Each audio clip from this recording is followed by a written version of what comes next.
Assalamualaikum, Salam, Om Swastiastu, Namo Buddhaya, salam kebajikan dan salam sejahtera untuk kita semua. Kembali lagi bersama saya Mata Kiri, semoga yang menonton video ini selalu diberikan kesehatan dan rezeki yang berlimpah.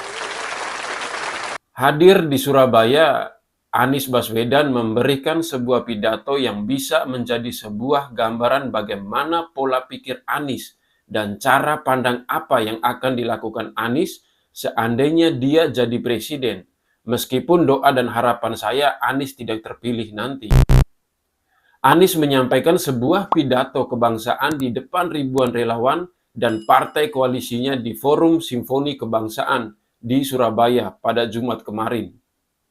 Intinya begini, Anies menyebut pemilu bukan untuk meneruskan pemerintahan sebelumnya, tetapi untuk menengok lagi tujuan awal didirikannya sebuah negara. Kata Anies Baswedan, tahun 2024, Indonesia memasuki sebuah fase kita menentukan arah berikutnya. Kalau melihat pemilu bukan soal meneruskan atau tidak meneruskan pemerintahan sebelumnya.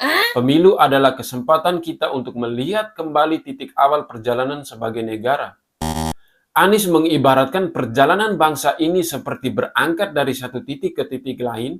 Titik berangkat apakah masih berada di jalur yang benar atau jalur yang baru, supaya mencapai tujuan awal perjalanan dimulai. Konyolnya lagi, Anies Baswedan mengatakan jika bangsa Indonesia terus berbicara tentang meneruskan pemerintahan sebelumnya, sama saja negara kesatuan tersebut berhenti di setiap 5 tahun. Sesuai dengan peribahasa klasik, tong kosong selalu nyaring bunyinya. Banyak bicara, tata bahasa keren, pengolahan kalimat sangat hebat, tetapi eksekusi tidak jelas. Cuma wacana palsu dihiasi mimpi-mimpi murahan. Intinya jangan lupakan sejarah dan rekam jejak masa lalu di Jakarta. Negeri ini sedang diacak-acak Anies melalui tata kata indah yang penuh dengan omong kosong. Anies merasa dia ini paling lurus dan benar. Dia pikir pemimpin atau presiden dulu tidak paham tujuan awal pendirian bangsa ini. Pidato Anies ini hanya ajang pamer permainan kata-kata. Anies tidak memberikan rencana yang akan dilakukan secara nyata. Yang dia bicarakan selalu soal perubahan dan topik-topik normatif yang bisa dimanipulasi seandainya dia terjepit. Yang namanya pemilu sudah pasti akan ada estafet kepemimpinan. Tidak akan lepas dari penerusan kepemimpinan yang sebelumnya. Kalau tidak meneruskan, lantas mau gimana? Pancasila diganti khilafah begitu. Undang-Undang 1945 diganti semuanya dengan konsep dasar negara yang lain. Menghentikan program yang sudah jalan. Hanya karena ego pribadi, tidak mau teruskan kerjaan orang lain, contohnya normalisasi sungai. Takut menyelesaikan lalu orang lain yang dapat kredit. Saya jadi bingung dengan model pemikiran Anies Baswedan ini.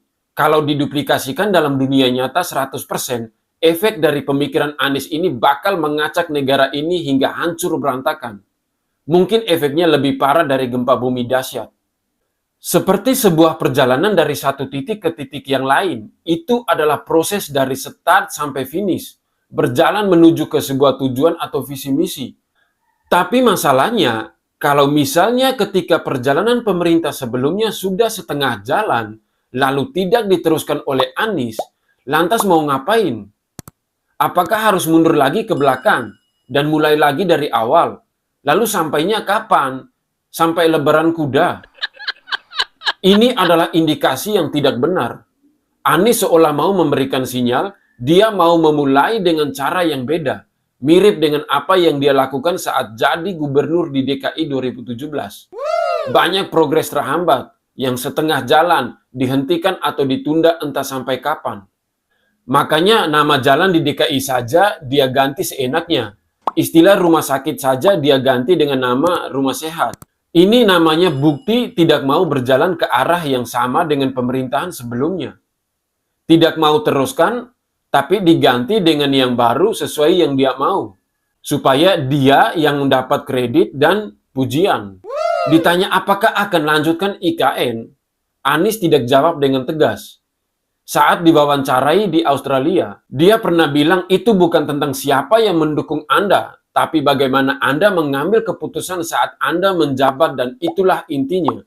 Artinya dia seolah tidak menolak dukungan dari siapapun, misalnya yang intoleran sekalipun. Dan sekarang dia bilang, pemilu bukan untuk meneruskan pemerintahan sebelumnya.